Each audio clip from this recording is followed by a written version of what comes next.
Lidhemi tani me gazetarin Isam Yzyraj që po ndjek në qendrën spitalore universitare të Tiranës situatën me pacientët e dëmtuar. Isa, të përshëndes.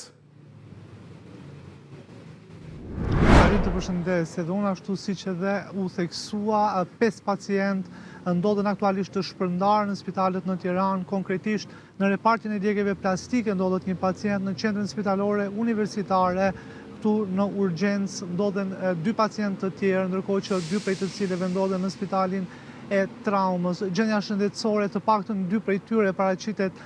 shumë e rëndë, pasi një ka marrë një djegje që shkon rreth 85% në të gjithë trupin, ndërkohë që një tjetër i ri 25 vjeçar ndodhet aktualisht në sallën operacionit në spitalin e traumës për shkak se ka pësuar fraktura të mëdha gjatë kohës që është hedhur nga njëri prej kateve të hotelit në Lungomarën e Vlorës, ndërkohë që të gjithë pacientët e tjerë janë duke marrë ndihmë të specializuar ku kanë pësuar shumica prej tyre djegje të rënda si në fytyrë ashtu edhe në pjesët e gjymtyrve, ndërkohë që 2 prej të cilëve,